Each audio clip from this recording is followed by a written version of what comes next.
In goal, Dave Besant. Memories revived then for him of the 1988 FA Cup final. He was the first goalkeeper to captain a cup final team here.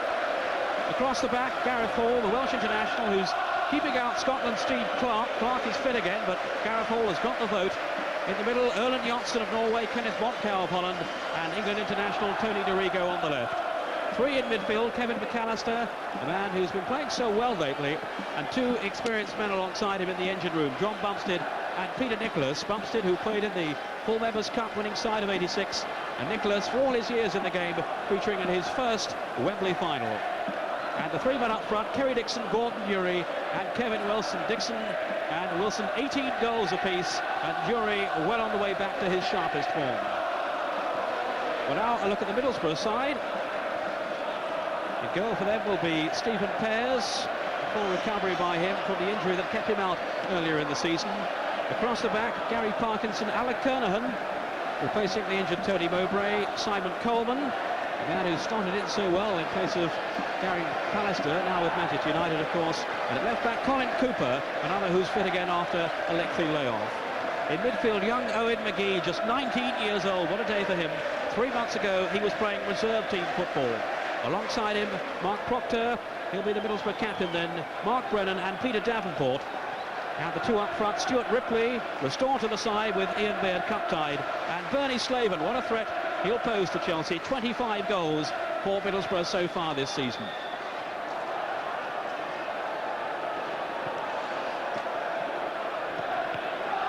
Here's the referee then, Roger Milford from Bristol, experienced referee. He took charge of the Littlewoods Cup final last season, and has also refereed the final of the Sherpa Van Trophy as it was then. Well, we've had hail and rain, but now we have sunshine, although a little cloudy over part of the pitch here anyway, a shadow below the stand here as the formalities continue before the kick-off. Well, Ron Atkinson, we've had the year of the underdog so far with the likes of Tyson, the England cricket team, Desert Orchid beaten. Can it happen again today? Of course it can happen. It can happen, particularly if Middlesbrough play the way they did as we saw them against Aston Villa, when from the word go they set out to close down Aston Villa's style of play, worked extremely hard all over the pitch, and that's what they'll have to do today. Can it happen? It's certainly the task is formidable. Chelsea playing as well as anyone in the first division at the moment. Well, they might need a goal or two from Bernie Slaven. What about him as a prospect there? Yes, well, I mean, Bernie Slaven always seems to weigh in with a goal, but so does the fellow that's just about to kick off, Kerry Dixon. So we've got some good goal scorers on the pitch. And nice to see so many smiles around Wembley. I think everyone has come here determined to enjoy the occasion, and we hope that you will too at home, watching this final of the Zenith Cup live on Sky. It'll be Chelsea in the all-blue strip to kick off, attacking the goal to our right. Middlesbrough in red shirts and white shorts. Chelsea, who, as we've heard, have had a fairly comfortable passage to the final. Middlesbrough have had to battle all the way, and they intend to let no one down this afternoon.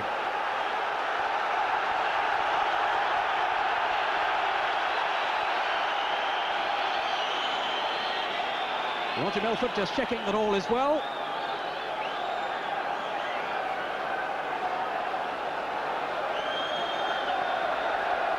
A few more nervous seconds here for the players, but at last we're underway. Nicholas for Chelsea. Here's Kevin McAllister. Gareth Hall, perhaps a surprise in some people's eyes that he's in the team ahead of Steve Clarke. Gareth Hall scored in the area final over Crystal Palace, the win over Crystal Palace, and he really has been in outstanding form lately, and Bobby Campbell has given him the nod. I think that raised an eyebrow from you, Ron. Yes, I must admit, because I've got the highest regard for Clarke. Obviously, Bobby Campbell has decided to go along with Hall, as you say, has been playing very well. He certainly played well in the semi-final games against the Palace, and has got a good little understanding with McAllister on the right-hand side of midfield. 80,000 in the stadium. The first all-seater Wembley final. And there's the first touch for Dave Besant. Saved a penalty, of course, in that 1988 FA Cup final win for Wimbledon over Liverpool. An unfortunate miss by John Aldridge. Here's Wilson. I think the balloon got in the way then, but here's Davenport. And his skills will be important for Middlesbrough. And as we expected, they pushed Ripley up front with Slaven, with McGee wide on the right-hand side and Davenport probing from the left. Stuart Ripley, who has exceptional pace, but hadn't been a regular in the side since the arrival of Ian Baird, who's cup-tied.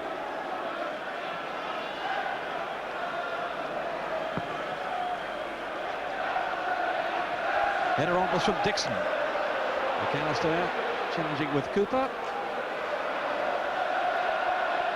Way by Kernan. This is Hall. Now Brennan. And the tackle was an unfair one. So free kick to Middlesbrough. His league form has certainly slipped away since they went through to the final.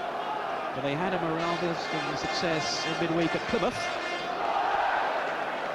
And of course their priority is to stay in the second division.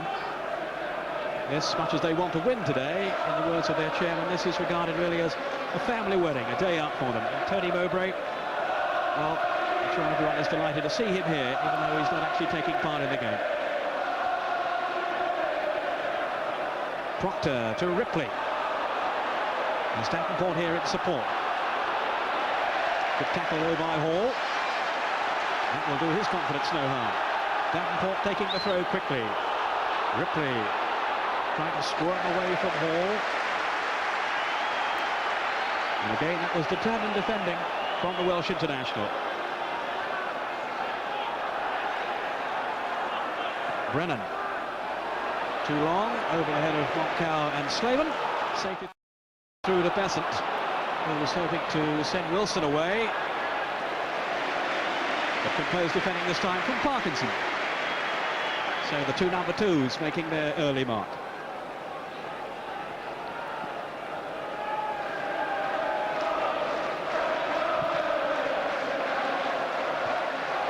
Free header for Buxted. Hooper's pass was a poor one.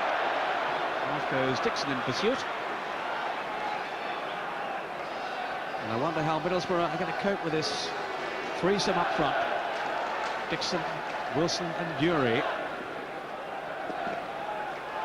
Yes, at the moment, Peter, it must be a vote of confidence for Kevin Wilson, who's had a super season. The fact that he's been elected to play as the striker alongside Dixon. And Dury, in fact, has been asked to play in a very, very wide left-hand side position. And this is Dury now. Good tackle though by McGee, the 19-year-old. And that was positive enough. Product of the youth training scheme at Ayresome Park. Proctor with the pass, finding Slaven. That's Buxted, biting in with the tackle, and again. They're the two anchor men, Buxted and Nicholas, in the midfield for Chelsea. They're going to win possession for them, as Colin Todd will be only too well aware. And he'll be hoping that marking is tied at the back too on these troublesome Chelsea strikers. Davenport losing out to Hall. Erlen Jonsson, the Norwegian international. No goals so far, 5 minutes into the final of the Zenith Cup. Chelsea against Middlesbrough. These pictures coming to you live on Sky Television. Dixon going through, and he was just beaten at the last end by Kernan. And that was a very important challenge then for the Middlesbrough defender. At full stretch to deny Kerry Dixon. And I think the referee wants to change the ball. Roger Milford isn't happy with that one. So the first substitution of the game is made, and it's the football. But I think that you saw straight away there, Peter, that Kerry Dixon signalled his intent. He will represent the main threat, as we've seen in other games that Chelsea have played the part in. Middlesbrough, two young central defenders. Coleman's been very impressive in the run-up to the final. He'll need to be bang at his best today. Here's the corner then, to be taken by Nicholas. Montcow on the near post. It's flicked on by Dixon. Oh! Dury's shot was charged down. Away goes Ripley, but Middlesbrough so nearly conceded a goal then. Dury with the shot after Dixon had headed it on. Middlesbrough breathe again. As Dorigo punts the ball upfield, Kernahan underneath it. Under threat though from Dixon, and he's got away from him. And Coleman just managed to steer it back. With my word, Chelsea are testing out these central defenders. Here's the corner again. It was over Moncau, and it's Dixon who flicks it on there. And there's Dury with the shot, and pierced it well. Sometimes that's the sort of situation that cup matches are won and lost on. And for Mark Stephen Pears, they stood up brave, looked at it all the way. An excellent strike from Dury. A ploy they use an awful lot. The touch on at the front post off a corner by Dixon. Dury finds himself in space. Davenport to Proctor. Right across the face of the goal, but beyond Ripley, who was in there. Looks as if Baxter might have got an injury there. Mark Proctor sliding the ball right across the area, but unfortunately for him, well on the end of it. The man who's captaining Middlesbrough today, in the absence of Tony Mowbray, milking the occasion from the sidelines. Coleman's header, Davenport scrapping with McAllister and Dury, who was a little casual then. Dury. Moncau. What an impressive figure he's been, Kenneth Moncau, the Dutchman. Chelsea now playing with 4 at the back rather than with the sweeper, a system they adopted earlier in the season. And what a contrast in the league positions. Chelsea 5th in Division 1, Middlesbrough right down there, hoping to stave off the threat of relegation in Division 2. McAllister. Now Hall. Too long. The cross was overhit. So respite for Middlesbrough. A rather blustery afternoon and still the occasional fall of rain. I think it's just spitting at the moment. You mentioned there about John Bumstead, Pete. He certainly hasn't looked happy since that situation when he slid in, and just suspect he may have just tugged at a little hamstring. This isn't the sort of pitch where you want to be running around with pulled muscles. It's a stamina sapping surface. The pitch though in excellent condition at Wembley. And they do say if you can't play here, you can't play anywhere. Slaven. He's done well, wriggling past, 2 tackles then. And Borough have got players up. Oh, but the pass was well wide of the target then, Davenport. Actually, the encouraging thing for Middlesbrough would be if they can establish a grip on the game. Their style of play is best suited for playing at Wembley. I mean, they're a passing side. They're not one of these sides that just waft the ball from one end of the field to the other. They do play possession football, and that's the sort of football that normally is successful on this ground. Dorigo to Moncau. Johnson to Hall.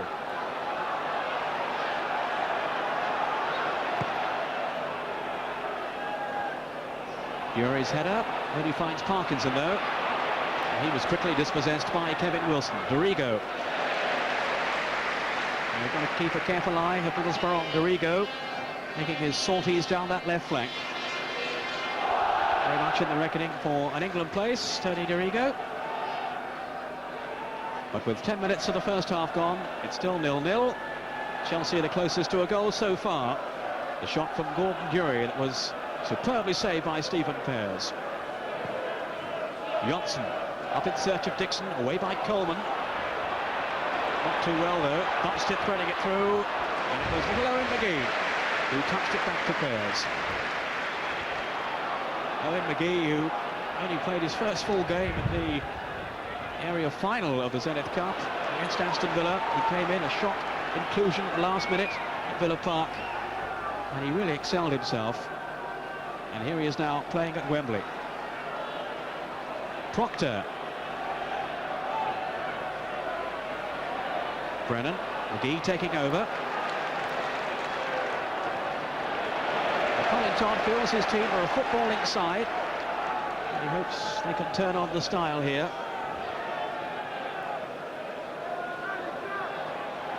Bobby Campbell, an old score to settle. It was Middlesbrough, of course, who sent Chelsea down in the second division 2 seasons back when Middlesbrough went up to the first. A dramatic playoff situation.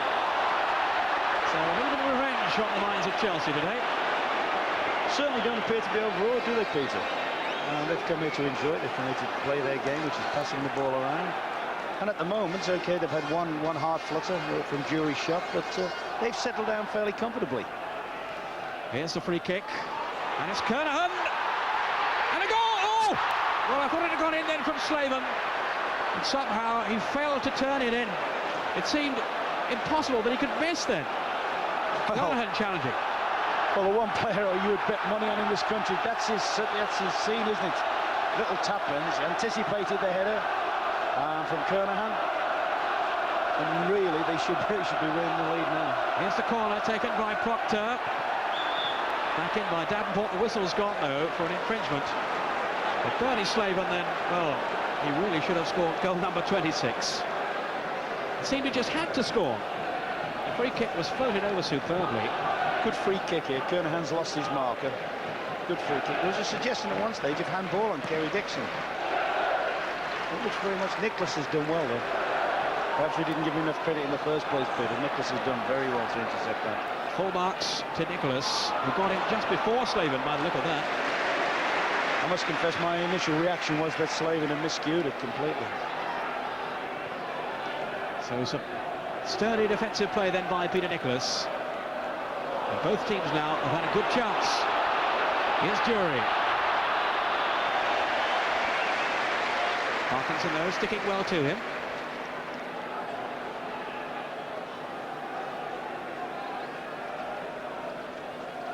And it's a throw to Middlesbrough, whose confidence will be lifted by that near miss.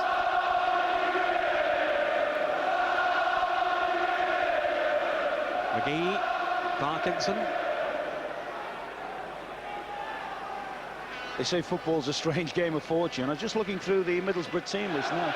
4 of their side that are playing today were actually playing against our reserve team 2 weeks ago, out of the magic circle, so to speak. Yes, they are missing Middlesbrough, 1 or 2 more established names. Trevor Putney, I was talking to beforehand, on crutches. I told him he was wearing number 6 today, and he had to look at the programme to make sure that he wasn't. But he's certainly here to enjoy it anyway. Now, what can Chelsea do from this free kick here? Nicholas is there, and Dorigo. Moncao has come up from the back. Dorigo's kick. Coleman didn't really get it away, and it was Buxton with a shot. Appeals for a penalty. Roger Milford says no. I don't think the defender could get out of the way there. Blasted in. And it's a corner to Chelsea. And you have the feeling that we won't be waiting too long for the first goal in this Zenith Cup final. Nicholas with the kick, didn't reach Moncao. McAllister. And Middlesbrough throw. Davenport. And they were backing into him, so a free kick. Peter Davenport, a man you've admired in the past, Ron, and he's had his ups and downs at Middlesbrough, getting in the side today, and they'll be looking for some skillful touches from him. A word on Peter Davenport from Ron in just a moment, as Brennan tries to force his way through. Got away from Hall. Chelsea may not have survived yet. Flags up for offside. Slaven quite clearly off then. Yes, you've said that, Peter. He has had his up and downs, Peter Davenport, but a very, very skillful player. Good pace, playing in this position on the left-hand side. He's capable on his day, and you know Middlesbrough fans will hope it's there. He's capable of destroying any side single-handed, but immense talent. You, of course, signed him for Manchester United. He didn't really come off at Old Trafford, did he? No, he scored about 17 goals in about 35 games, I think. What a nightmare. Ron, of course, who hasn't made a bad signing now since, what time is it? And then got $250,000 extra for him. Really bad signing. McGee to Slaven.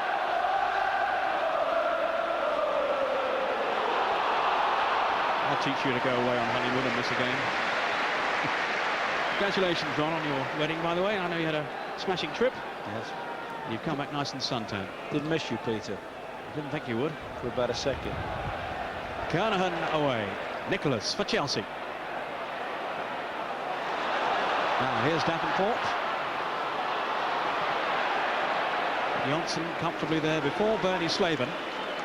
Well, Laurie McMenemy, watching from the studio, what are your thoughts on the action so far? I think Middlesbrough have started exceptionally well. They've had the one let off, and as Ron said, that's the sort of save with the keeper's legs that win or lose Cook does. I was thinking exactly the same thing, and they're certainly not overawed by the occasion.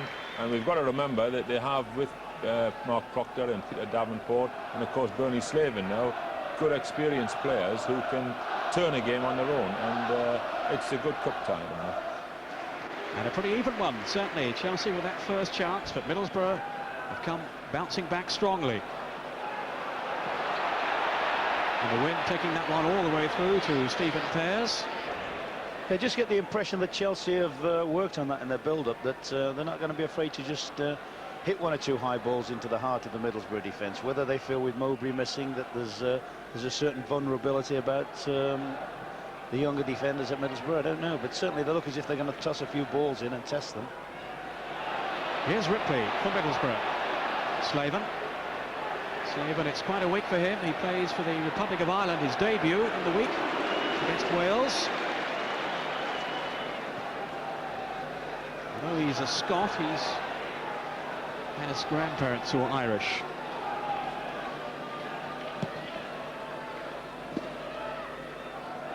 Dorigo, flicked on by Nicholas, but only to Parkinson. Parkinson was the old man of the back four in that area final at Villa Park. 22 years old, but they had young Nicky Mohan playing as well instead of Mowbray. And McGee was at left back. And Coleman's not exactly a veteran. Here's Parkinson now to Proctor. Vastly more experienced, of course, Mark Proctor. Slaven's tackle, and they're setting about their task with a real panache of Middlesbrough. Moncau. Dorigo. He has Hall in space here. Now for Johnson.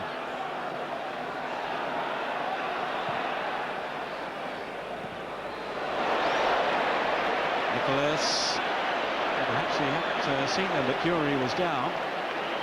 Roger Milford certainly had, and he's signaling for attention. So on comes physio Bob Ward to attend to Gordon Durie. He's had so many problems, Gordon Durie, with injury this season. In fact, Bobby Campbell was saying he missed so many matches they called him Shergar.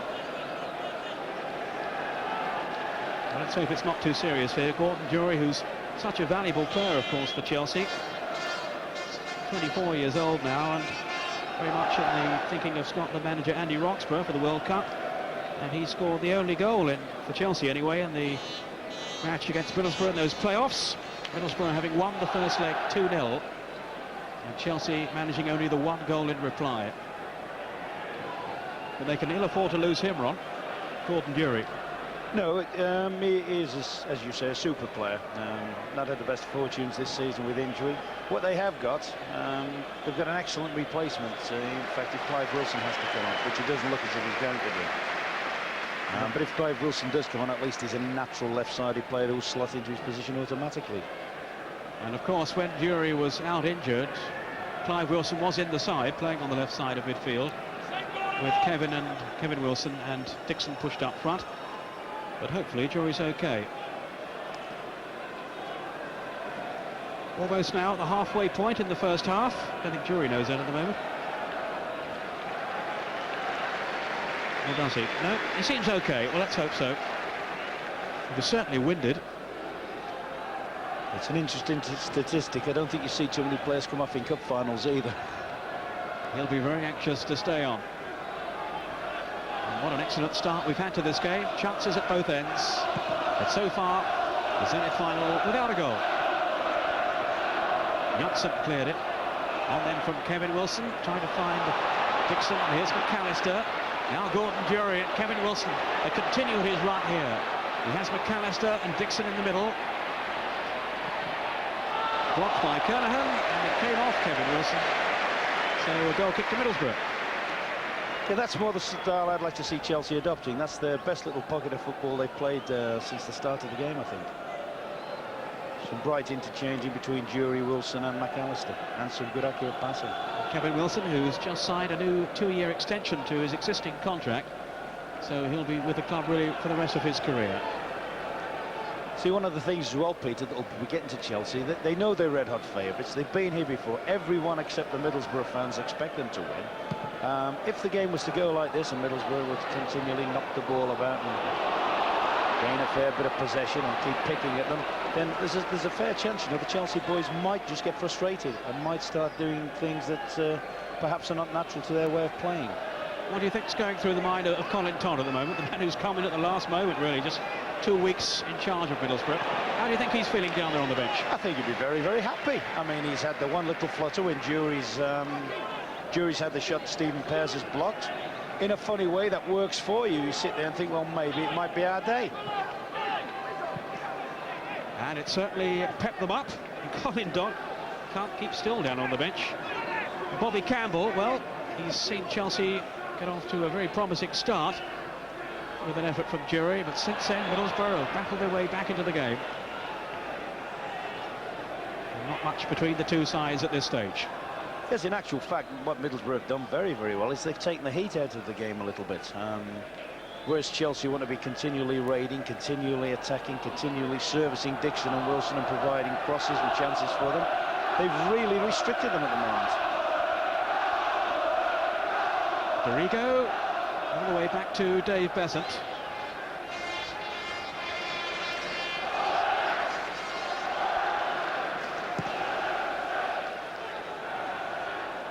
On from Dixon, off goes McAllister. And he was fouled then by Colin Cooper. McAllister, who was on the transfer list, McAllister earlier in the season. But he's won the vote of Bobby Campbell. Although I think he is actually still on the list, it does seem that he has a future at Chelsea after all. And here's McAllister now. In towards Wilson. Davenport to tidy up for Middlesbrough. Defensive duties this time for Peter Davenport.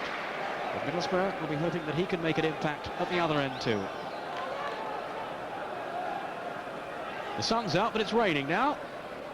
So we really have sampled all forms of weather here today. But the crowd aren't too worried about that. They're enjoying the Zenith Cup final. Tremendous following from Middlesbrough. They were so excited when they got through to the final. And when the tickets went on sale, there were long queues outside Ayresome Park. Teesside on tour, there you are. And they've come down really on, I think, family holidays. Might be a few absentees from work tomorrow on. You just get the impression as well, funnily enough, that the Middlesbrough fans possibly can't believe they're here. I'm sure if their side were to give them a goal to really cling to, then you wouldn't half hear some Geordie voices. Montcow to Johnson. The Chelsea fans trying to urge their team forward now. Bumstead to Hall. Johnson had continued his progress down the middle, and Chelsea have won the free kick. 20 minutes to the first half to go. Might be a chance for Nicholas to blast one in from here. Johnson is there too. And Tony Dorigo as well, who's got a pretty powerful shot. Middlesbrough have all 10 outfield players back defending this free kick. Roger Milford making sure that wall is a requisite distance away. 5 in the wall.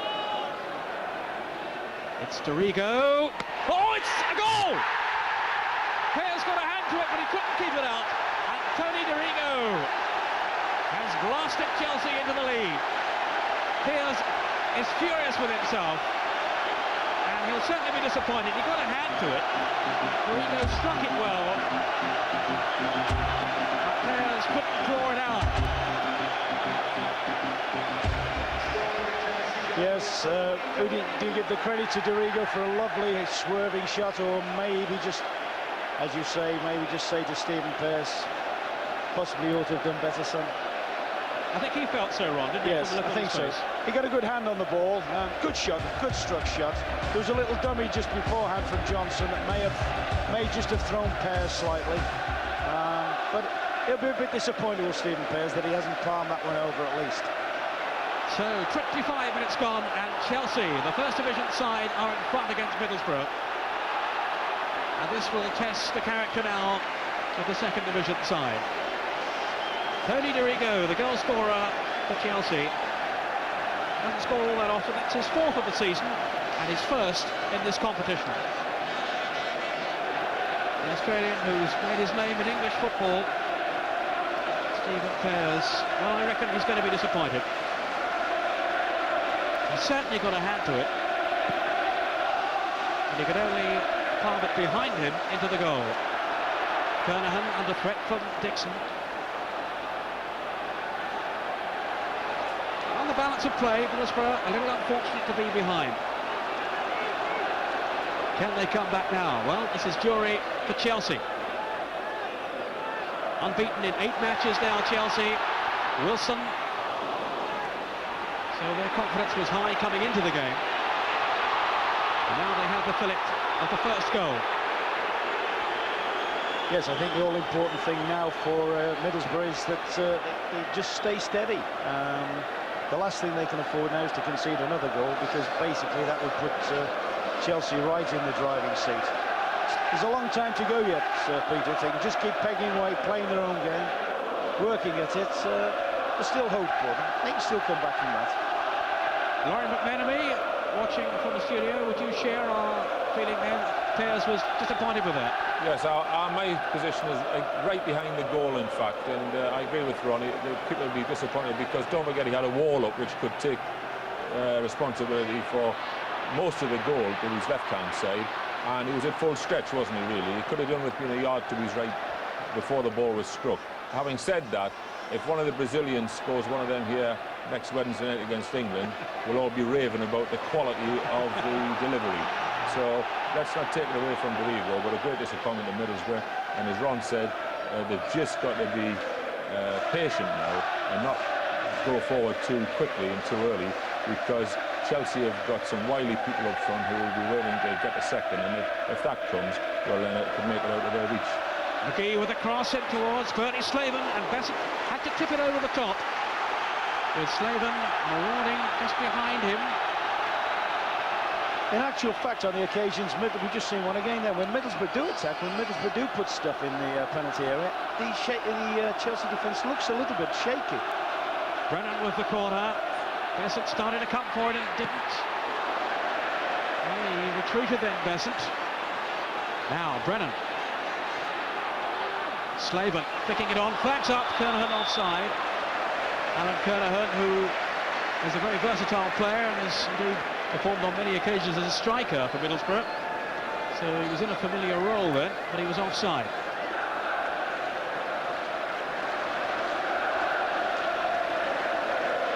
Great excitement here in this Wembley final. Chelsea leading, but Middlesbrough have had opportunities to have scored themselves. A quarter of an hour of the first half remaining. Kernahan.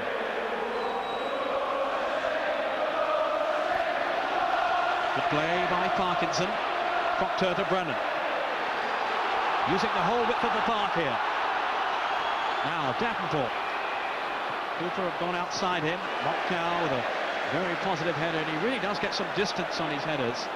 And he's a player who's impressed me immensely, Kenneth Montcal, the Dutch defender. Dorigo. Dury. Good tackle there.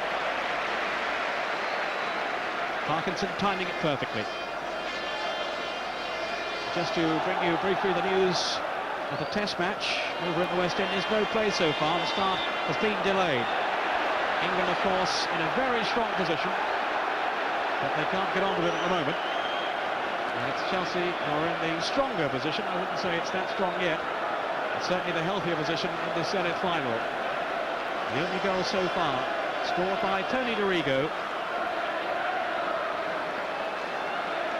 And there you are, that's the view that Stephen Payers will have, and he will be so anxious that the wall is right after the earlier one that beat him. He's prancing up and down his goal line like a scalded cat. Dorigo is there again. Chipping it through, and this time he's held on. A sigh of relief, I'm sure, then, from Stephen Payers. Not really hit so hard this time, curled through by Dorigo. And he made sure he saved that one okay, Ron? Yeah, he had much more time to get a sighting in, and as you say, it was more or less a little dolly chip as opposed to a... In fairness to Dorigo's goal, it was a fairly well-struck, driven, swerving shot. A lot of pace on it.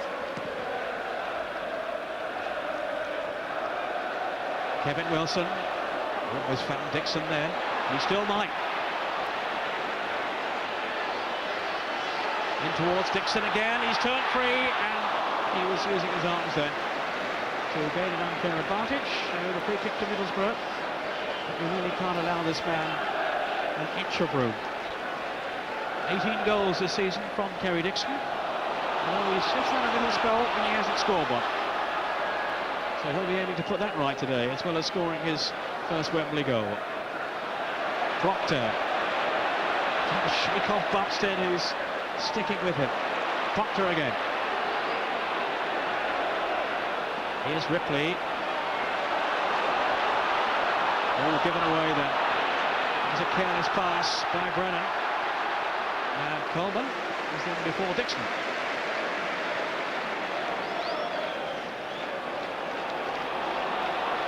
Parkinson. Off goes Ripley, policed away by Dorigo.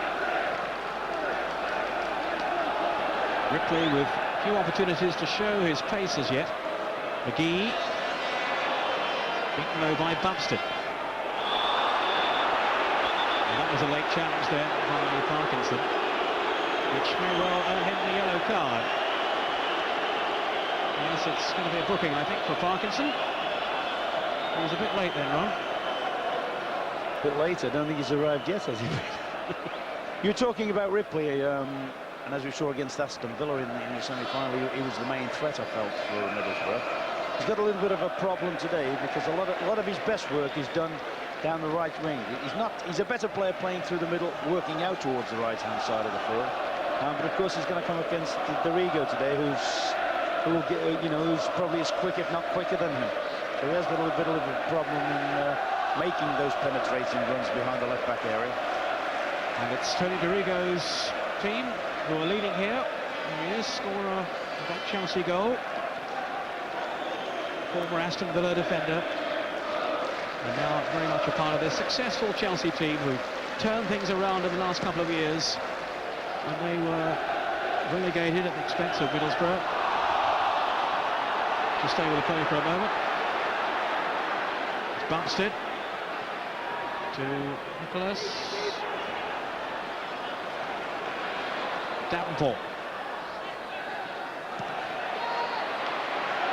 But when they were relegated that day, Bobby Campbell went back into the dressing room after the overall defeat by Middlesbrough and said that is the first day of our comeback. And so it's proved. And Bobby Campbell has inspired his team not only to promotion but also to 5th place in the First Division. And of course led them to this Wembley final.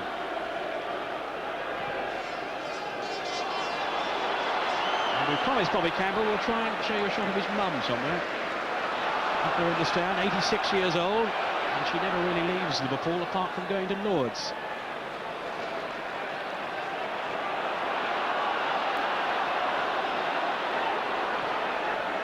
Davenport. 10 minutes of the first half to go. Brennan to Proctor.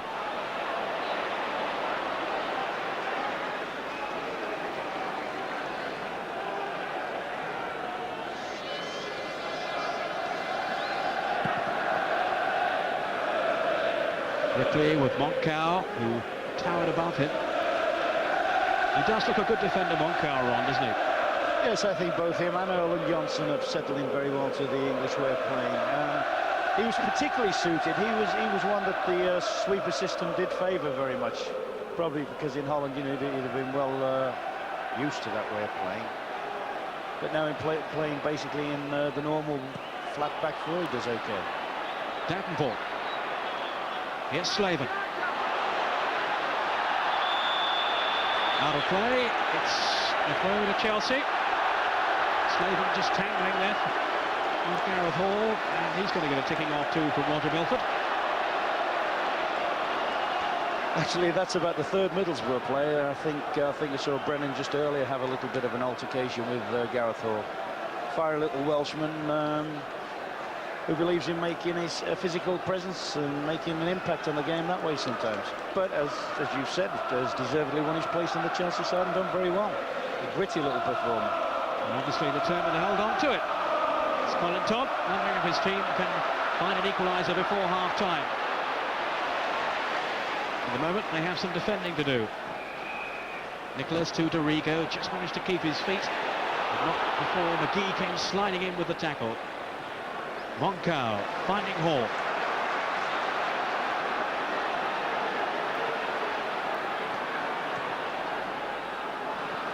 Kernahan. Hall can try again.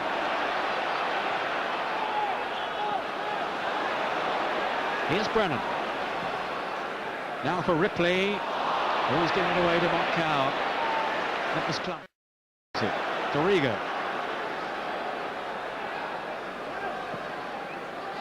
Nicholas from Moncau. Chelsea spraying their passes around here. Dorigo. Dixon had gone down the middle. Shielded it well too. Fury. Cross it was from Dixon. I think the canister was in there. Nicholas. Good covering offensive play though by Brennan. Very quickly closed down. Mark Brennan, who scored a cracking goal in the week at Plymouth, and of course also scored that dramatic late winner at Villa Park in the area final. But this is Wilson for Chelsea, and is that the corner conceded? Yes, it is. Yes, at times, Peter, Middlesbrough having the same problems Crystal Palace had in the semi-final. They can't deal with Dixon in the air. And not only do they have Dixon to contend with on this corner, but also Moncau, who's come up, and Erland Johnsen. Moncau on the near post. This has gone. Free kick to Middlesbrough. And Middlesbrough have certainly had their share of the play in the first half. But trailing, for the moment anyway, by a goal to nil. The goal from Tony Dorigo. Hall.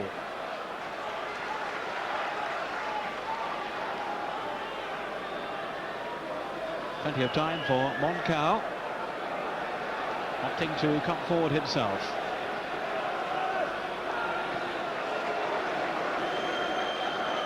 Not so Johnsen.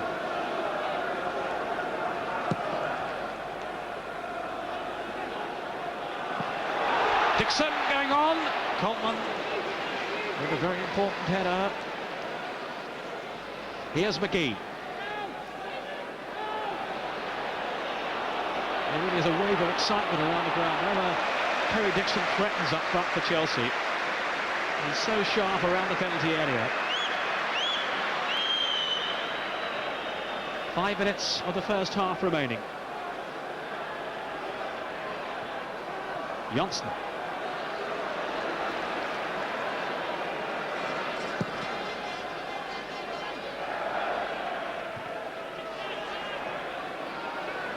Here's Davenport. Finding Slaven, has he? Or is he? But no, it was Johnsen who came thundering across. Now Brennan. Here's Kernahan. Too long for McGee. And Chelsea's defence again dealing confidently with that Middlesbrough attack and getting one underway themselves with Dixon. And Coleman just managing to hold it back. He's got a real job on though, Simon Coleman, keeping a tight rein on Kerry Dixon. Hall let it go, and perhaps couldn't have reached it anyway, but here's Davenport now. He's got Slaven in the middle, and Ripley. And it was Montcal who hid away with Besant beaten. The goalkeeper was a little stranded then, and it was Montcal who came to the rescue. Very much so. Just thinking to myself there, it's about time Peter Davenport started doing some of his best work higher up the pitch. He's been neat and tidy in the middle third of the pitch or even in defensive areas. But that's the first time he's really picked up the ball and run at them. And you can see there what a threat he can be. And the cross took out the goalkeeper, Dave Besant, but Montcal was able to head it away for the corner. Wilson's header.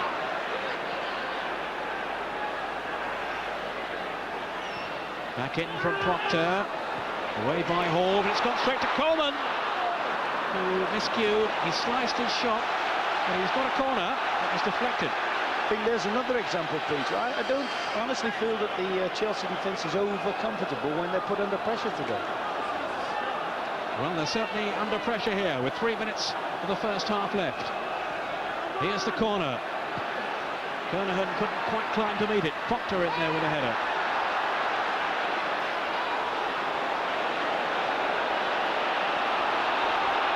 Cooper having to steer it all the way back to Stephen Pears. Parkinson now. Middlesbrough hoping to finish the first half with a goal. And they've certainly had their moments in the first 45 minutes. 43 minutes to be exact, there are still 2 to go. Davenport, here's McGee. In towards Ripley, who turned well. Slaven to Brennan. Proctor withstood the challenge of McAllister. But he was happy to clear anywhere. And perhaps a little more coolness was called for. McGee. I think to pick up Davenport, and he has too. He has Slaven inside him. 4 players arriving in the middle. One of them was Brennan. But it's a good spell this for Middlesbrough, Ron. Very much so, and it's all sparked out from the lad we were talking about earlier, playing on the left-hand side, Davenport. Every time he gets the ball, he's capable of opening up things. It's just whether mentally he wants to take this game by the scruff of the neck. He could get Middlesbrough back into the game. He's good enough to. Come on, Borough is the roar now from the Middlesbrough supporters. Pushing them by Gordon Dury, so a free kick to Middlesbrough. We're taking the game to Chelsea. Coleman taking the free kick. Finds Cooper. Ripley goes down. It's a free kick. The foul by Johnson. We're now into the last minute of the first half. It's Chelsea's turn to pull everybody back. Parkinson, we've seen from free kicks earlier in the season. He's been a pretty venomous shot. Brennan is there too, and Proctor. And they've set Kernahan forward. And it's wasted by Brennan. Not quite sure what he was thinking of there. I've got to believe he miscued that and meant to just pull it in. I think it was Kernahan was coming on a run across the box, just try to put it into Kernahan's run and has miscued it. I can't believe he honestly thought Besant would be caught napping with that. Parkinson having to chase here. Only a few seconds remaining then in the first half. But I found that a little bit interesting. That would be encouraging to me if I was Colin Todd. The very fact that every time they do apply pressure, Middlesbrough, they're not comfortable. The Chelsea defence certainly isn't comfortable when there's pressure against them. Whether that's due to the fact that the central defenders have played for a big part of the season with a sweeper behind them. Off Hall for the throw to Middlesbrough.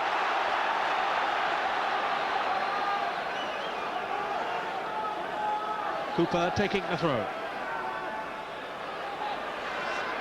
Davenport trying to create something for Middlesbrough. And the free kick is given to Chelsea. So it looks as if they're going into the half-time break with a 1-goal lead. Chelsea, unless something rather dramatic happens in the last few seconds. And we hope soon to hear the views of Tony Mowbray, the Middlesbrough captain, out through injury today.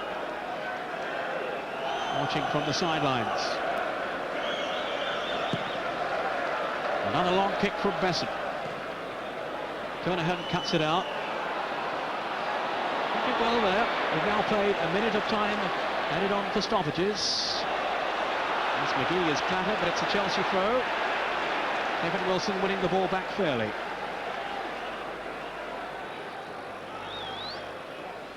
Wilson to Dorigo, the goal scorer. Nicholas.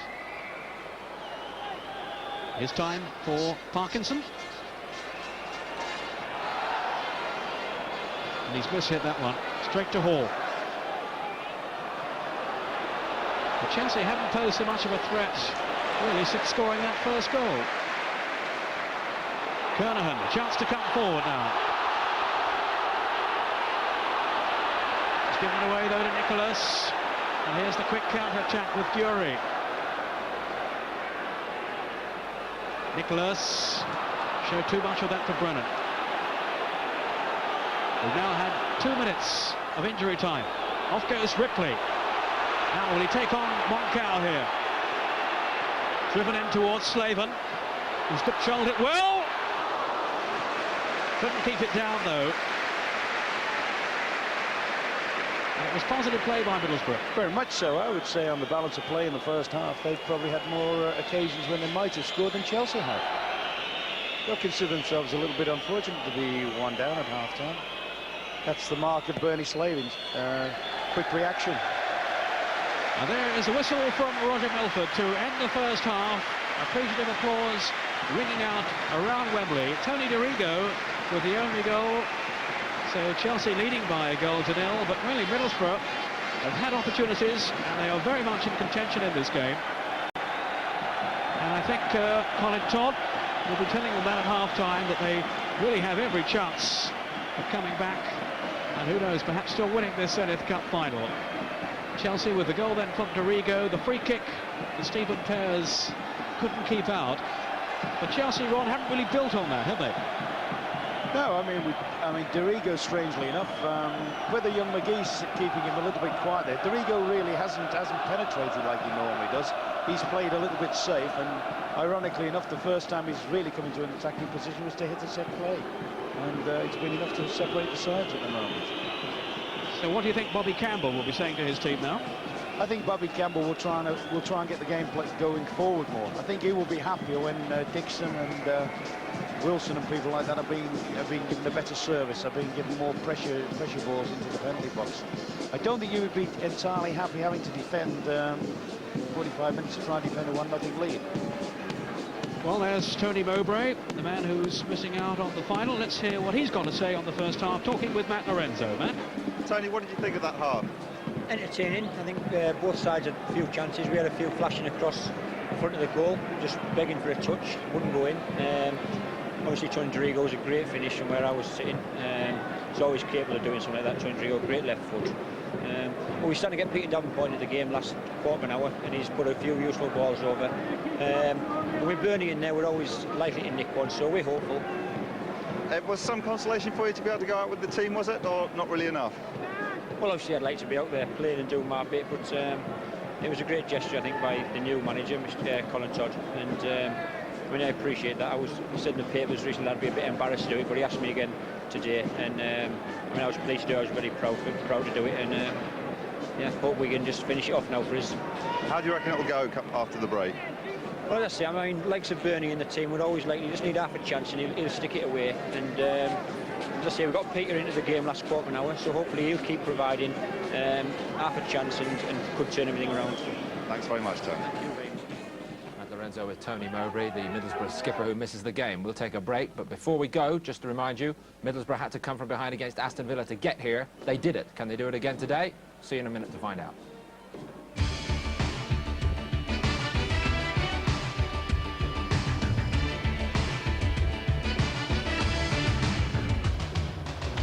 Back.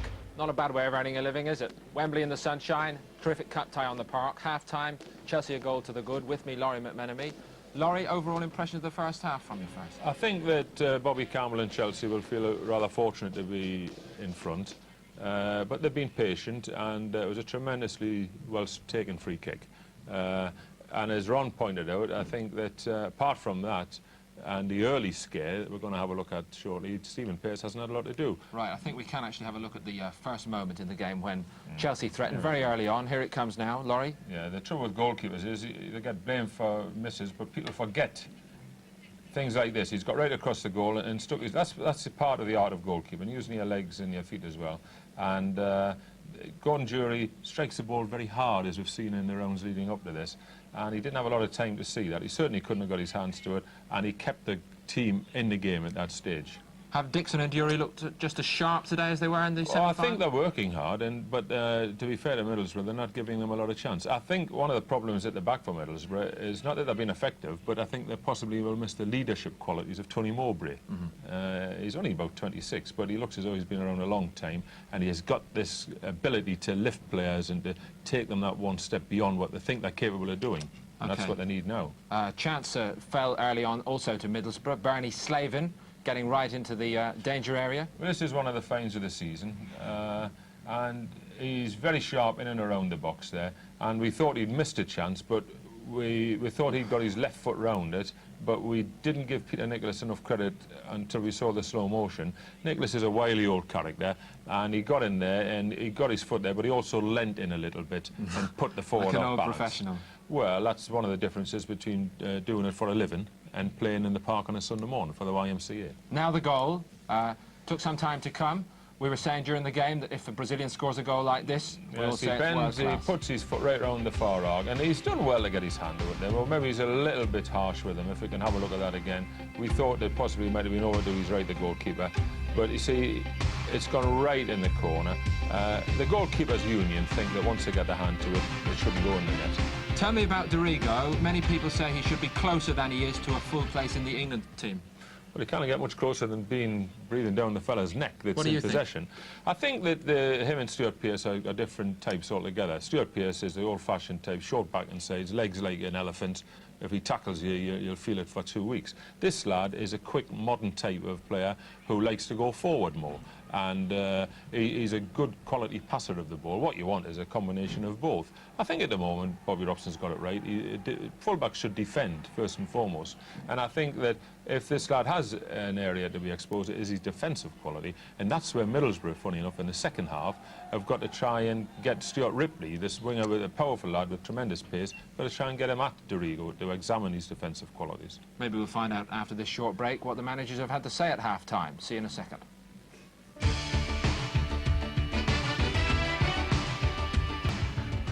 A magnificent sunny afternoon at Wembley. The rest of the world not quite so sunny, we've heard. Our other live and exclusive coverage today was supposed to be from the cricket. Port of Spain, Trinidad, West Indies against England, the third day of the third test, supposed to be starting about an hour ago. But unfortunately, I must tell you that the weather has intervened and they've had no play so far today. Rain falling solidly. Just to remind you, England's supposed to resume on 189 for 2, just about to establish a first innings lead. But it hasn't quite worked out that way so far. When they do resume, Messrs Gooch and Lamb will try to put England into a net balance in the test match, already leading 1-0 in the series. Back here at Wembley, Matt Lorenzo down at pitch side with a very special fan of the Middlesbrough contingent. I'll say he's a special fan. Tappy, why are you so special? I'm not so special at all, I'm just the same as everybody else. I'm just trying to raise cash for the South Cleveland childcare unit. And how did you get here then? I walked. How long did it take you? 10 days. And how much money have you raised? We don't know, we expected this 5,000, but the response from the people of Teesside has been astronomical. I think we'll go well past £5,000. And I suppose you'll be walking back then? You suppose wrong. Believe you me, you suppose wrong. It's far too hard. But in a good cause, and you reckon that when you go back by train, car, whatever, you'll be going back with a cup? Sorry? You'll be going back with a cup this time? Oh, without a shadow of a doubt. One goal excels, we were going to give them 2 start. So what's the final score going to be? The final score will beat them 3-1, without a shadow of a doubt. The fans are right behind them now. We didn't walk all this way for nothing. None more so than you. Tappy, thanks very much. Would have thought he deserved a place on the team coach going back north after this game.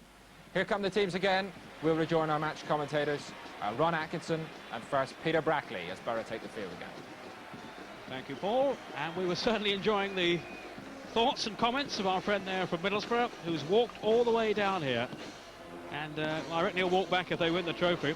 But he was certainly confident enough, and Middlesbrough have come out before Chelsea, so perhaps that's a good psychological boost for them. They've come out looking in good heart, and they certainly have plenty of encouragement to derive from the first half, when they had chances to have equalised and indeed to have scored before Chelsea did. Well, Tony Mowbray is down there with Matt Lorenzo now, so let's see what Tony thinks is going to happen in the second half. Tony Mowbray, you've been in the dressing room. What's the atmosphere like? Still one of self-belief. I think we can do it. We've got a few good chances. Hoping, as I said before, we just get out of a chance and get the fans going, give them something to shout about, and we can go on and win it, hopefully. What did Colin Todd have to say? Just like I said, keep it going. Let's get the ball wide and Peter Davenport.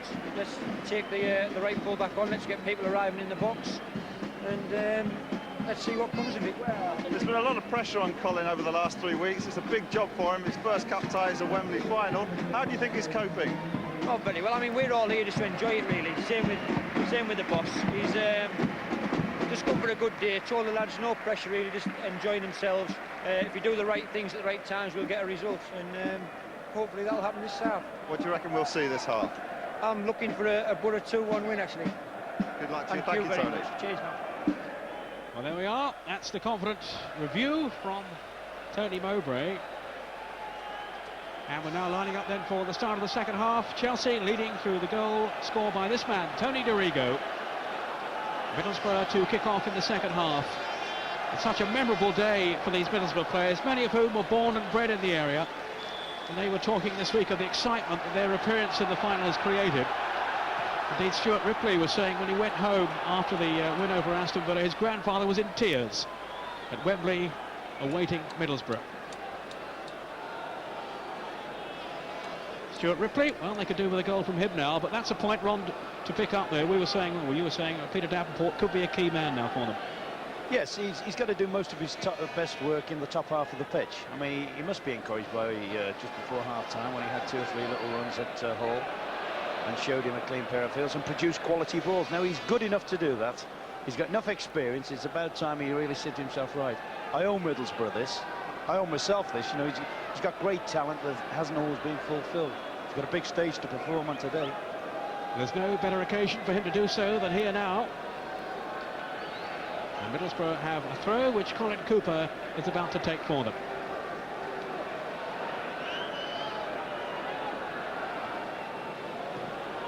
Cooper again in search of Ripley.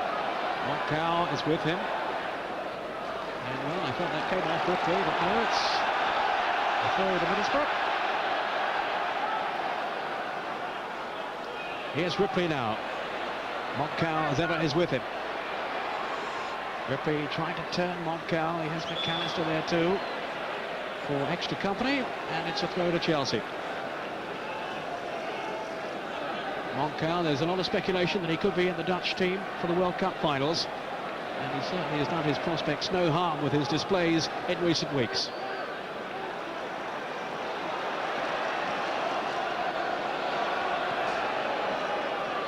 Proctor. Here's Parkinson. Cut out by Nicholas, who's done a good steady job in midfield. Coleman.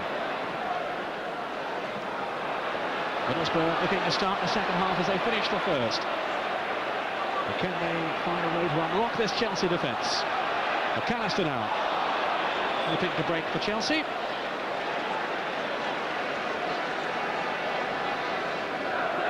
And it's a free kick to the First Division side. A goal to the good, scored by Tony Dorigo. But is that going to be enough to win them the Zenith Cup? Chelsea, remember, hoping to win the competition for the second time. As Wilson tries to barge his way through. Wilson again, he got a shot in, but his foot was high. And he got a knock as well in the process. But it's a goal kick to Middlesbrough. Kevin Wilson down injured. And both physios have come on. I think there's a Middlesbrough player down as well. And that is Simon Coleman. Simon Coleman, who was at Wembley a few years ago with Mansfield, when they played here in the Freight Rover Trophy, although he didn't play in the game. He was with the squad. There's Simon Coleman. In fact, I gather he pinched a seat on the team bus. He sold all his tickets to his mates and gave them away. Found he hadn't got one himself, so he nicked a seat on the bus. Kevin Wilson, he's been a revelation really for Chelsea this season. Leading scorer along with Kerry Dixon with those 18 goals, and of course a Northern Ireland international too. And he says himself he's benefited really from having to fight for a place with Dury and Dixon. And now, of course, Bobby Campbell has resolved the situation by selecting all three. But the atmosphere really building now in this Wembley final for the Zenith Cup. Slaven for Middlesbrough.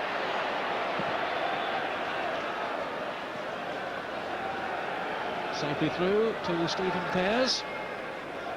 He was at Wembley with Manchester United, in the squad anyway, back in the mid-80s, when Ron was in charge of Man United, and of course they won the FA Cup. That was the one against Everton, I think, Ron, wasn't it? That's right, yes. He was the, in fact, in one of the earlier rounds, he came in for Gary Bailey in the, I think it was a quarter-final, no, the round previous to the quarter-final against Coventry, and had an absolute storm. It saved a penalty, and I remember him making one fantastic save with the last kick of the match from Brian Kilcline. And he was outstanding too in the two matches against Aston Villa in the area final. Stephen Pears, and although he'll be disappointed, I'm sure Colin Todd would have encouraged him, patted him on the back at half-time and said, don't let it worry you. He got a hand to the shot from Tony DeRigo, but couldn't prevent it going in. And that goal divides the two teams. 5 minutes into the second half. Parkinson for Borough. Here's Ripley. Shackled inevitably by Markel. Well, he got away from him, but DeRigo was there covering. But they need to exploit the pace of Ripley and the skill of Davenport on the other flank.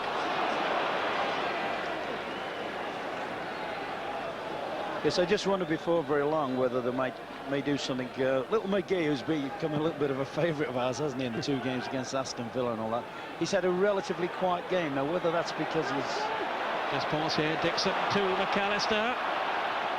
Wilson and Dixon in the middle. Coleman. Very composed header. Cooper to tidy up. As I say, Peter, whether or not his responsibility has been today to just try and prevent DeRigo making those overlapping runs, which he's done to a certain extent. But I think the time will be very close where we will see Kerr coming on. I mean, he was one of the outstanding players in the semi-final against the Villa. I just wonder whether, as the game goes on and on into the second half, whether Middlesbrough will go a little bit more attack-minded. Yes, Kerr and Nicky Mohan, the two substitutes for Middlesbrough. Clive Wilson and David Lee on the bench for Chelsea. Ripley, there's no flag. McGee in towards Brennan. That was a good tackle by Owen Johnson initially. Markel now bringing it away. Young Wilson, here's Proctor. Proctor again, a Middlesbrough captain. But denied by Kerry Dixon. Mark Proctor in his second spell with Middlesbrough, and he's been around the clubs, and he played at Wembley here in the Mercantile Credit for Sheffield Wednesday a few years back. And he missed out there on the League Cup final when he was with Sunderland. He was injured. Lauren McMenemy, how do you think the second half's going now? Well, I agree with Ron. I think that if in the next 5 or 10 minutes Middlesbrough don't make a breakthrough, they've possibly got to bring Paul Kerr on. And Chelsea are playing a patient game at the moment. But I'm a bit disappointed from a Middlesbrough point of view. They haven't controlled the midfield enough through the two marks, Mark Proctor and Mark Brennan. And I think that if they could get more control, they could possibly get Davenport in and Ripley, as we said at half-time. Thanks, Laurie. Kernahan pursued by Gordon Dury, and has Pears kept that in? Just about. He's got the benefit of the doubt anyway. But it's a throw to Chelsea. Hoping now to find the cushion of a second goal. DeRigo, scorer of the first one.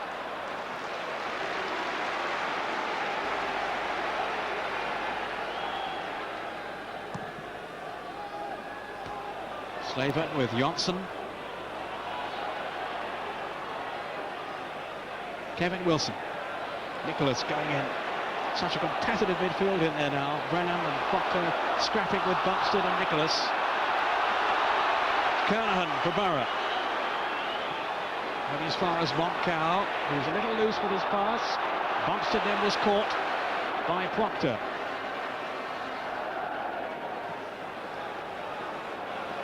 Chelsea taking the free kick quickly. Hall.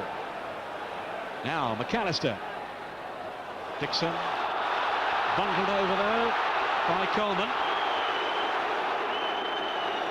Yeah, although he hasn't been the Kerry Dixon we know in terms of scoring and so forth, his power and his strength has always been a threat. He's always caused the Middlesbrough defenders problems.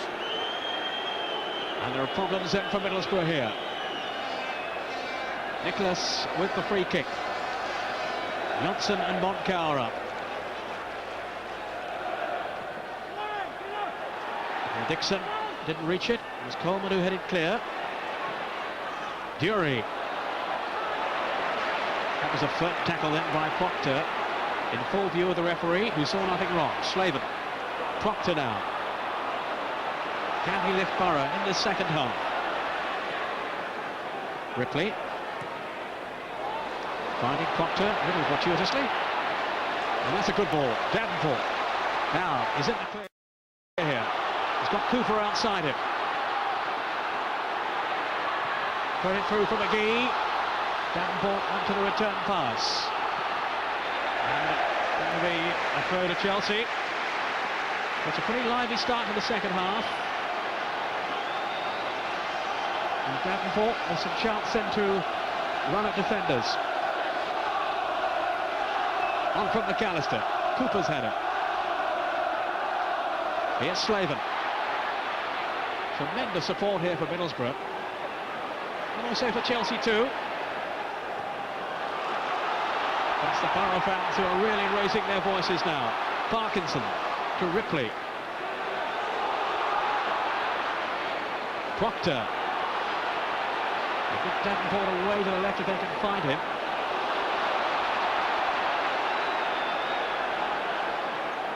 Cooper's pass, Ripley. Chelsea can't allow him to turn. Brennan. Slaven taking over. Still Slaven. Trying to drive it through unsuccessfully. And Chelsea at last clear. And there's always the problem then, the threat of the counter-attack for Chelsea with these dangerous players up front. But Colin Todd has kept his team up. And they're very much in contention for this Zenit final. A goal down, but now attacking Chelsea. Here's Davenport. Good defending by Hall.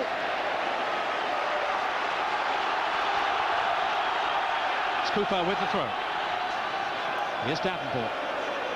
Cooper again. Now Brennan. Buxton has won it back though for Chelsea from the rather sloppy pass. Dixon. Middlesbrough back in possession again. Brennan. And he's hit the pass too long. It's quite apparent now every time Peter Davenport gets possession how quickly Kevin McAllister backtracks on the right-hand side of the Chelsea side to try and give Gareth Hall support. Obviously, whilst Colin Todd's been saying that to give the ball to Davenport, Bobby Campbell's also made his lads aware of the fact of the threat. Free kick to Middlesbrough. Parkinson. Here's McGee. He doesn't appear to be tiring anyway. Just 19 years old, remember, knowing McGee. But here's Dury for Chelsea. Now Kerry Dixon. 80,000 people totally immersed in this cup final, which is really bubbling now in the second half. These fans from Chelsea seeing their team ahead at the moment, but certainly that lead looks a precarious one. Arrigo and Dury organising the free kick. And look for Montcow in there. Johnson this time has stayed back. But Dixon's in there, McAllister and Wilson. Dorigo taking the kick. Here's Nicholas, now McAllister. Good turn by him. But he hasn't managed to shake off Davenport. This is Hall. Moncau. McGee did well. He was fouled in any case. And Borough have taken the free kick quickly. Ripley now. Looking to accelerate past Johnson. And the Norwegian international forced to concede the corner. And that was better than allowing Ripley a run at goal. Corner then to Middlesbrough. Brennan to take it. The two big central defenders have come up. Kernahan and Coleman. Didn't reach them. McGee. Parkinson. Brennan. Moncau missed his header for once. Slayman back across the goal. Oh, and Davenport with a dreadful miss kick. And he'll be so annoyed with himself there. In fairness, Ron, the ball really flew across the area, but all the same. Yes, to be fair, he wouldn't have got a sighting on it till at the last minute because Bernie Slavin whipped it in so rapid.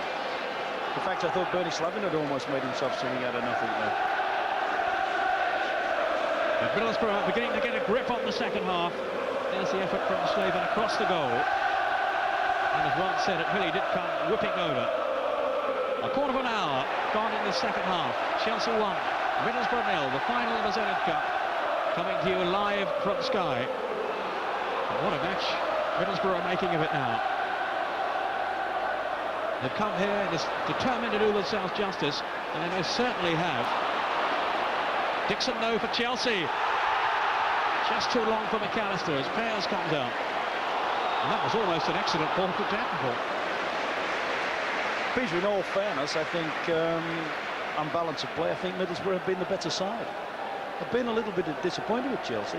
Okay, we could safely say they may be sitting on the lead, they may be just being patient, they may be sitting behind the ball and making Middlesbrough come onto them, but they've never given the impression they're in control of the game.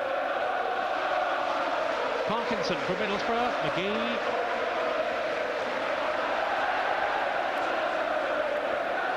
McGee again. Well, that's an excellent ball through to Proctor.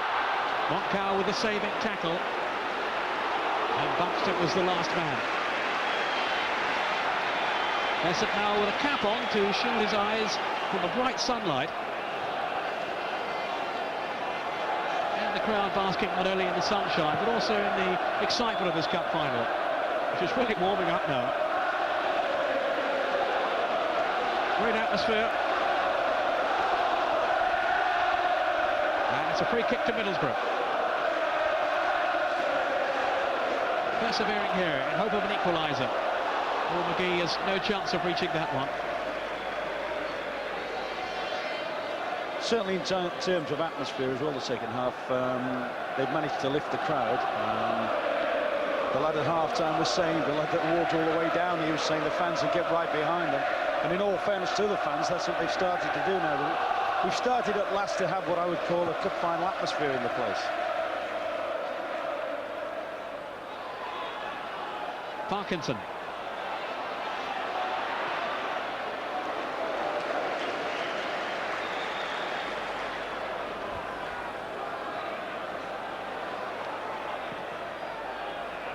Ripley. Shadowed by Moncau, who's had another very strong game at the back. Just one or two moments when he and Johnson have been at full stretch. A very, very confident defender, Kenneth Moncau. Dorigo, scorer of the only goal. Caught then by Proctor. Free kick to Chelsea. Tony Dorigo in the England squad for the match against Brazil in the week.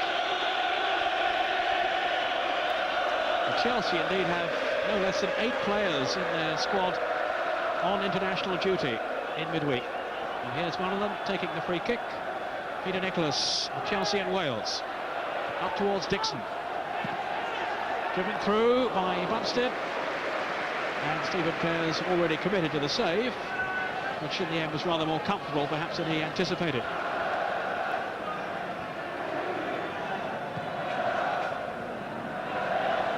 Dorigo on from Dury, finding Dixon. The two linking well. Ball back for Dury. Kernahan just managing to defy him. Of course, that's one other option, Ron, is to push Kernahan up front. They could bring on Mohan, play him at the back, and perhaps push Kernahan up. Yeah, that's right. I just feel that if they're going to do anything, Peter, it would be to bring Kerr up. I mean, Kerr, in many ways, was the match winner against Aston Villa in the semi-final. He is an attack-minded midfield player, which is possibly something they're suffering from a little bit. Mark Proctor, Mark Brennan, very much the same type of player. Both like to play from behind the ball, whereas Kerr was once a striker. He wouldn't be afraid to go beyond the ball and get strikes in. But here's Dixon for Chelsea. Support arriving too. McAllister's gone bursting through the middle. Still Dixon. Beaten though by Cooper. Now Hall. I think Dixon got a knock in the face then as he lost out to Cooper. Indeed, Dixon holding his head, so there's a problem here for Chelsea. Moncau always looks so comfortable in possession. Very fluent player, but Kerry Dixon looking a little worried at the moment. Got a bash in the face. And there are the two subs, Paul Kerr and Nicky Mohan. 25 minutes to go, so perhaps Colin Todd is contemplating the change as he made that excellent save then. Perhaps he's coming on as goalkeeper. And there's Dixon. Let's hope it's not too serious for him. Chelsea still leading, but it's a slender lead. A goal from Tony Dorigo in the first half. A smile from Ward suggests he's okay. Kerry Dixon, who's had a tremendous career for Chelsea. He's second behind Bobby Tambling in their all-time goal-scoring list. Tambling, I think, 202, so he's well on the way to passing that. Ripley. Davenport with Hall. And Hall in the end forced to give away the corner.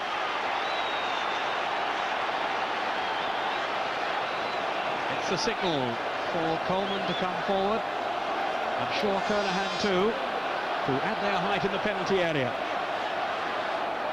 It's a very congested 18-yard box. Besant didn't make a clean catch and there was no foul. McGee. Slaven with a chance to cross it in. McGee again. Testing out Moncau in the air, he was equal to it, but this is Brennan now. Davenport. Another corner. Middlesbrough inflicting some pressure here in search of the equaliser. And they're pinning Chelsea back. A variation on the corner, not a very successful one. Driven away by Kevin Wilson. But a throw to Middlesbrough. Taken by Cooper. Here's Parkinson. Coleman. Everybody for Chelsea back in their own half at the moment. Proctor. Ripley. Good interchange of passes. Now Brennan. This is Slaven. Chelsea just sitting back, hoping to soak up this period of pressure. Slaven. Very nearly got through then. Moncau to whack it away. And Middlesbrough have to be careful. They're not caught on the break with these predatory strikers, Dury and Dixon. Slaven. But still Middlesbrough dictating the play.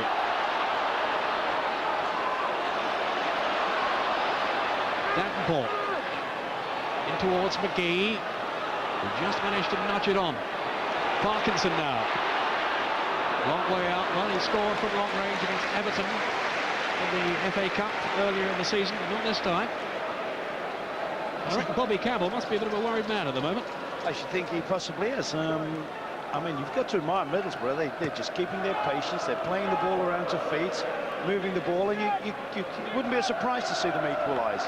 On the other hand, Chelsea are committed to saying, all right, we've two good front players.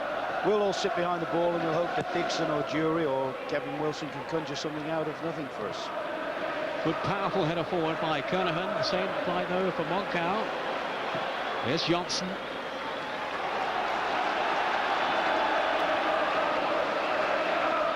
And they're getting rather animated over on the bench. Colin Todd was urging his players forward. Totally wrapped up in the occasion, Colin Todd. Alongside him, David Nish, another old Derby and England favourite.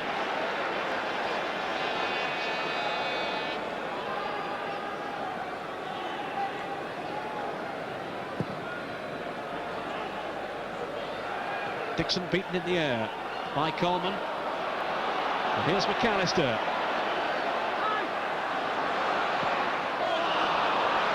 Dreadful cross from Harry Dixon, of all people. His wish for a Wembley goal, deserting him at the moment. But Chelsea still leading from the first half strike by Tony Dorigo.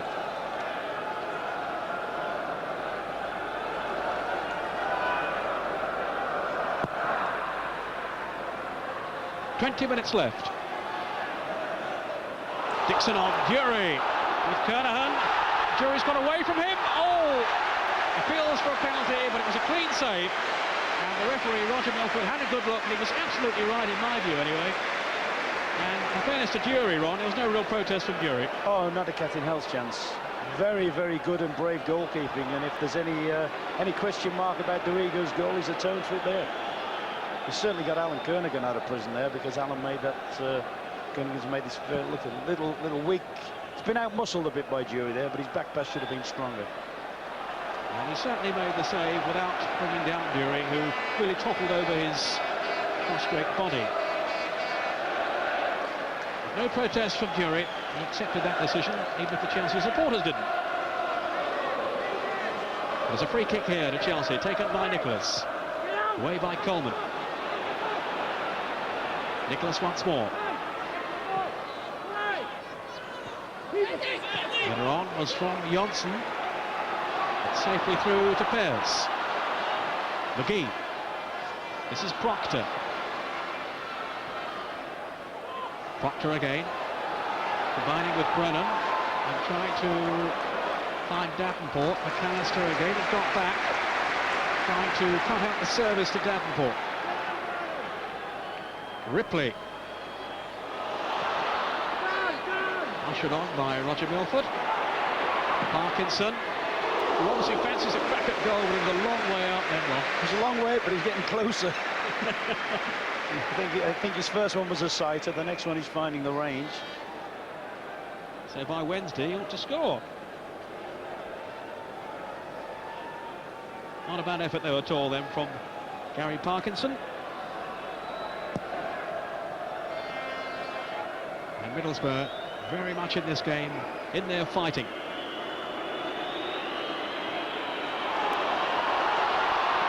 Johnson just in before Brennan. And the decision in favour of Chelsea. The foul on Johnson. Big smile from the Norwegian defender. His first taste of Wembley. He was with Bayern Munich, of course, before moving to Chelsea, and he settled in extremely well. Now playing alongside Kenneth Moncau. Dixon on.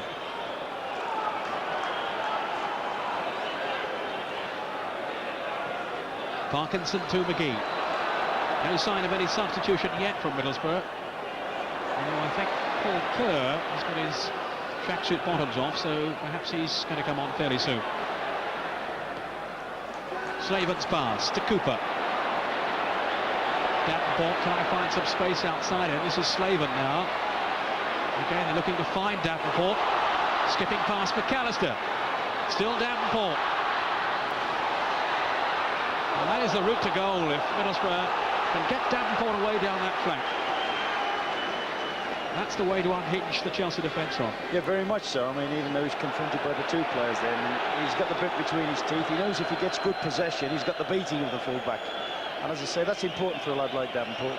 So, you know, he thrives on confidence. So, Colin Todd, what's going through his mind now, I wonder? He's got plenty to say for himself, and why not? Because Middlesbrough are taking the game to Chelsea, and they're certainly probing very hard in the hope of snatching an equaliser.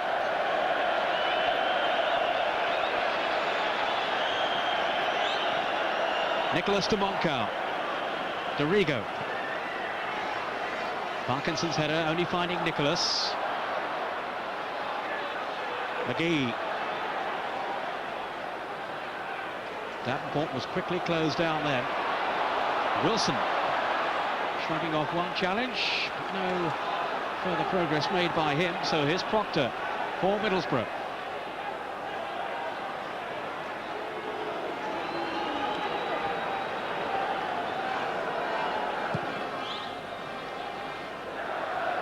Dorigo's first half goal beginning to look very significant. I wonder if it is going to win the Zenith Cup for Chelsea.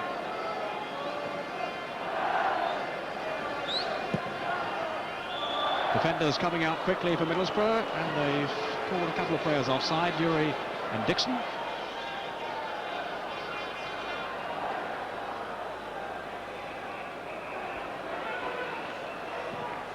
A quarter of an hour left. Chelsea hanging on. And Laurie McMenemy, they are hanging on really, aren't they, at the moment? Well, I think they're very well organised, Peter, and they're handling everything Middlesbrough have got. The only chink in the armour is whenever Peter Davenport gets away down that wing. And Kevin McAllister is doing a good job by sacrificing his attacking instincts, really, isn't he, to help out. And I think Colin Todd must be having the problem now that all managers have got to have. He knows the team are doing well. They've got the crowd behind them. They're not disappointing anyone, really. But he's got to get a goal from somewhere. And shall he change it or not? That's his problem. Well, I'm sure he'll be thinking about it now. Down on the bench, Colin Todd. In the meantime, it's a throw to Middlesbrough. A consultation there between two Old England favourites, David Nish and Colin Todd. Brennan's pass, trying to send Ripley on his way. Proctor. Now for Parkinson. Again, Middlesbrough spreading the play. McGee here. Disappointing ball in, though. Easily taken by Dave Besant. And McGee perhaps will be the man to come off if Middlesbrough make this change. But not for the moment, Ron, anyway.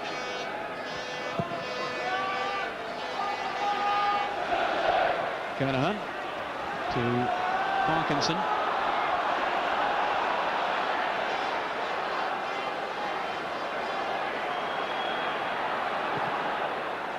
Davenport in some space here. Staven has gone outside him, and the flag's up for offside. Much to the dismay of the Middlesbrough players and their supporters. But the flag was instinctively raised. Yes, a little bit of an unnecessary run by Bernie Slaven there. We all like to see movement off the ball, but I would be a bit inclined every time Davenport's got the ball is to say leave him. Just leave him with the ball, leave him against the number 2. And for the likes of Bernie Slaven and Ripley, just take up box positions for when Davenport produces a cross or a pass into the box. That's one thing they have been light on, is getting enough bodies into the penalty box. Chelsea edging their way towards winning the Zenith Cup. But it's certainly far from over yet. Cooper taking the throw then for Middlesbrough. We've had a lot of possession, especially in the second half, but still haven't found a way to go. Nicholas on from Hall. Dixon's header on, but no support with him. And Middlesbrough can start all over again. McGee. Caught in by Wilson. Illegally, so free kick to Barrett. Kernahan now. Ripley, they're appealing for offside, and it's given. Dave Shackwell and John Hilditch, the two linesmen today.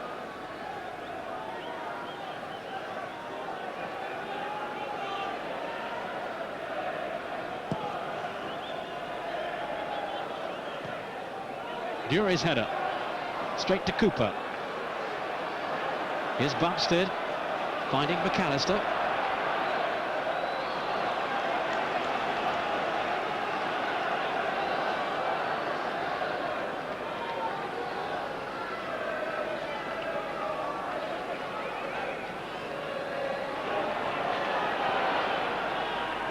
So now 11 minutes of this Zenith Cup final remaining. Slaven. Here's Kernahan. Again, Middlesbrough looking to step up the gear, step up the pace here. And the linesman is flagging, and Roger Milford has overruled him. The Middlesbrough players complaining. I think the linesman deciding there that Montcow had committed a foul, and the referee didn't agree. So for once, referee and linesman not in total accord. Dixon with Coleman. And how well he's played at the back, Simon Coleman. A player of enormous potential, signed to replace Gary Pallister now at Old Trafford. Pallister, incidentally, here today working for local radio up on Teesside, sharing in Middlesbrough's day of glory. And it is a day of glory, whatever the result. They've done so well to get here, Middlesbrough, for the first time in the club's history, remember, contesting a Wembley final.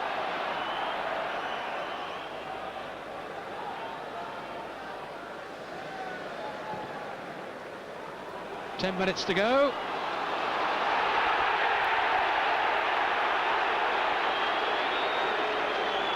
When you say they've done well, Peter, as I say, in my book, they've been the best side, which I must admit, I came here expecting to see Chelsea have a very, very comfortable result. I really thought they would win fairly comfortably, to be fair. But as I say in my book, I made Middlesbrough the better side.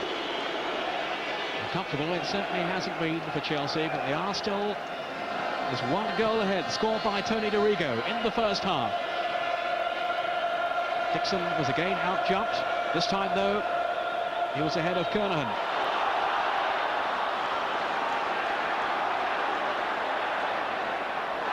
Dixon from Parkinson's mistake. And Pears clinging on.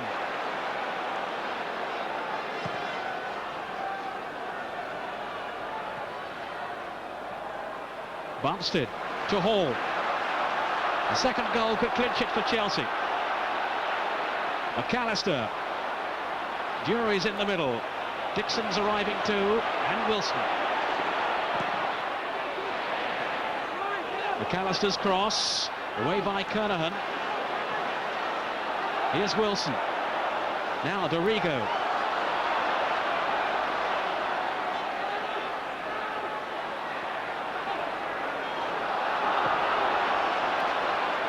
Nicholas. Kevin Wilson.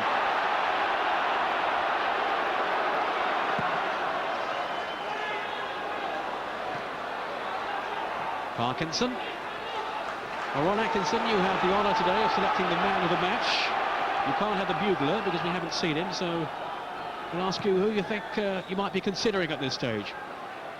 I think the lad that's just played that back pass again to the keeper, Parkinson's, must be in the runners. He's been nice and calm. Here he's on the ball now. He hasn't been overawed by the occasion. He's used the ball very, very well, defended well. And Davenport's been arguably the most inventive player on the field. And they could do with some of his imagination now, could Middlesbrough. Here's Slaven. One sniff of a chance early on for Slaven, and he was denied by Peter Nicholas's challenge. Proctor finding McGee. Now then for Ripley. But still Middlesbrough very much on the attack. Brennan.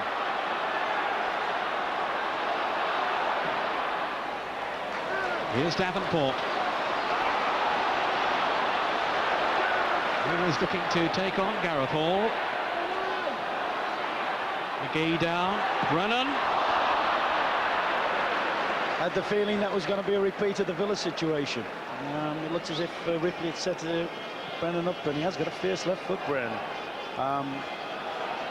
Outstanding players, referring back to the Chelsea side. Monco, as you say, has had an excellent game. The skipper's done well for them. Nicholas has had a good game in the middle of midfield, just sitting there controlling.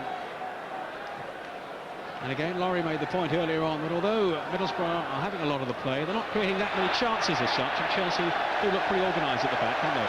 That's right. I think Bernie Slevin will be particularly disappointed today. It hasn't been his game.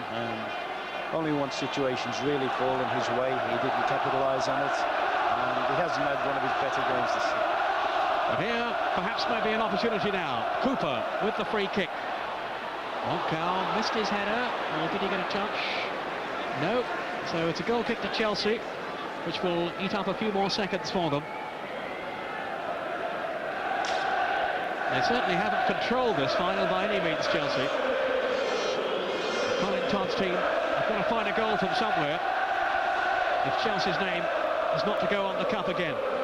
Winners of the full Members' Cup in the inaugural year back in '86. Are they on the verge now of winning it for the second time?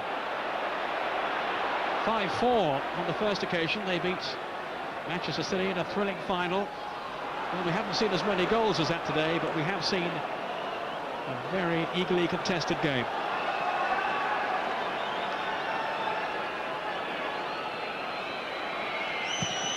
And Middlesbrough still hoping. Arrigo's header. There are 5 minutes left now. It's Proctor. Or Parkinson perhaps. Yes, Parkinson with the free kick for Middlesbrough. Turnahan has gone forward. Moncal away. And Brennan appealing for something, not quite sure what. He didn't get it, whatever it was. But there's a real urgency about Middlesbrough now. Davenport, time beginning to run out for them. Good play by Proctor. It's a corner.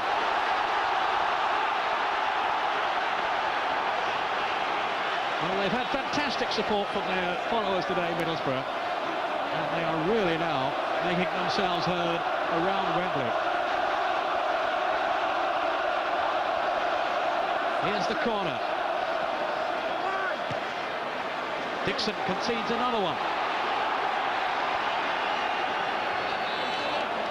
It's a time for cool heads in there among the Chelsea defenders. I shouldn't think Colin Todd's feeling too cool at the moment. Over everybody's heads. D'Arrigo.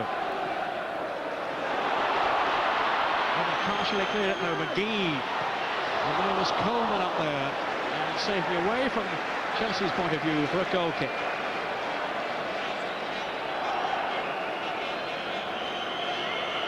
Simon Coleman making his presence felt in the penalty area, but unable to direct his header onto the target, and that really has been the story in the second half. A lot of possession from Middlesbrough, but they haven't extended Chelsea where it's mattered most.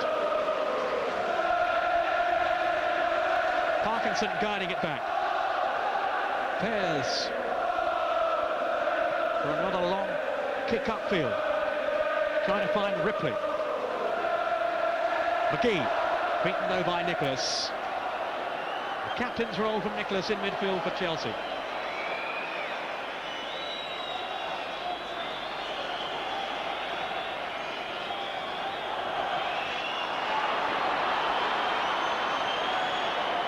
Johnson.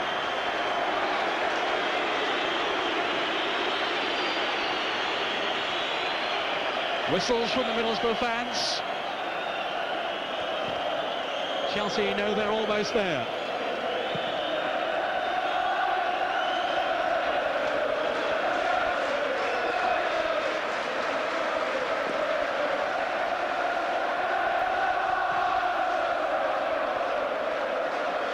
D'Arrigo. On then from Nicholas. Turnahan, he's giving it away. Here's Dixon. Wilson had made the run. Dixon didn't find him. There are now just 2 minutes left in this final of the Zenith Cup. Bobby Campbell's team, with one hand on the trophy. Coleman forward. Proctor now. Here's McGee. And towards Ripley. And here's Davenport. No, Hall in there first. And Chelsea, as the sun shines really strongly now around Wembley, can come away. Not too far though. Here's Proctor. Ripley chasing.